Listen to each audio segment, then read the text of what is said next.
Hi guys, I'm Lydal Rolona and welcome to my channel. If you are new here, please subscribe and click the notification bell for you to be updated for my upcoming videos.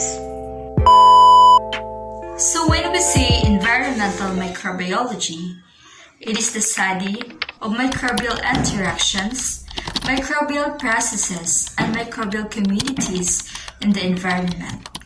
Environmental microbiology includes the studies of structures and activities of microbial communities, the microbial interactions and interactions with microorganisms, the population biology of microorganisms, the microbial communities, genetic and evolutionary processes, element cycles, and biogeochemical processes, the microbial life in extreme and unusual environment. Diversity, the ability of microbes, tiny organisms that do big job in our environment, play a key role in promoting biodiversity. These extremely high levels of biodiversity may help ensure the stability of ecosystem processes in the face of environmental change. The dormancy is a critical factor that maintains microbial diversity. The microbes are the most abundant and diverse organism on Earth. They carry out essential ecosystem services.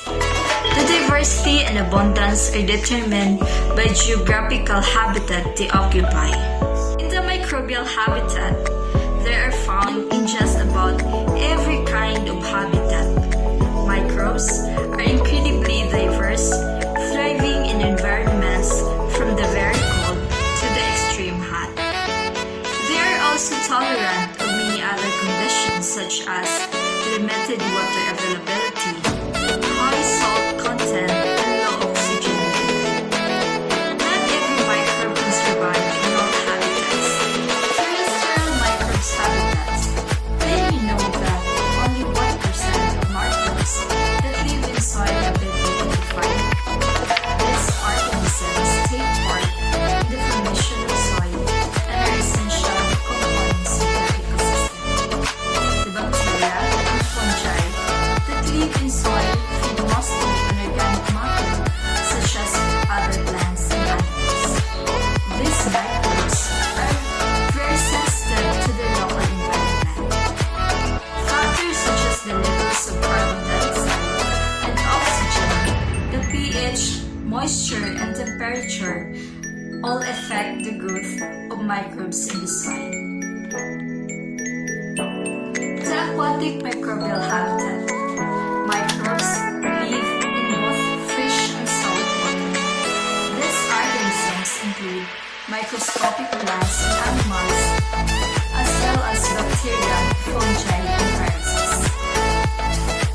As with other microbes, the ones that live in water are adapted to the specific conditions of their environment.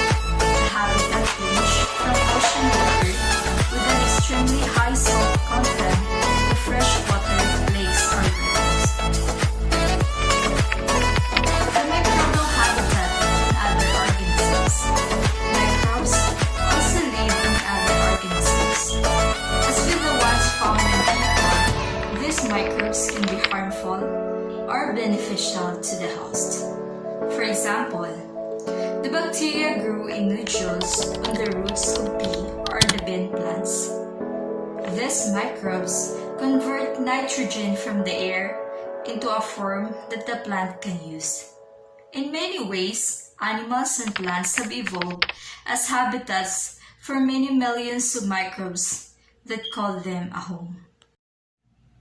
In extreme microbial environments, the microbes living in extreme conditions are called extremophiles. This literally means that they love the extreme conditions of their habitat. These extremophiles are well adapted to their own environment. Some, like the ones in hot springs, need extreme temperature to grow. The symbiosis related to environment microbiology. When we say symbiosis, It is the relationship in which one organisms may depend on other for its survival. Sometimes they need each other. This is called the symbiosis. For example, photosynthetic plants of microbes provide oxygen that human needs to live. There are another example, the trees offer shelter to other plants and animals, and many rely on other creatures as a source of food or nutrients. The symbiosis microbes. Often, especially with microbes, one organisms live inside another, the host. The microbial symbiosis occurs between two microbes. The microbes, however, form associations with other types of organisms, including plants and animals. Bacteria have a long history of symbiotic relationships and have evolved in conjunction with other hosts. Other microbes, such as fungi and protists, also form symbiotic relationships with other organisms. The host, usually the larger member. The symbiont is usually the smaller member, the mutualism. In this type of relationships, both partners benefit. The E. coli synthesizes vitamin K in the intestines. In exchange, the large intestine provides nutrients necessary for survival of the microorganisms. Example is the E. coli. The commensalism. Commensalism, one organism is benefited and the other is unaffected. By this type of relationship, they bring no benefit to the host, and yet the microorganisms benefit greatly from the environment they inhabit. Example is the Staphylococcus of skin. One organism benefits at the expense of the other. All pathogens are parasites. Example, it benefits by extracting blood from the human host. Bacterial symbiosis.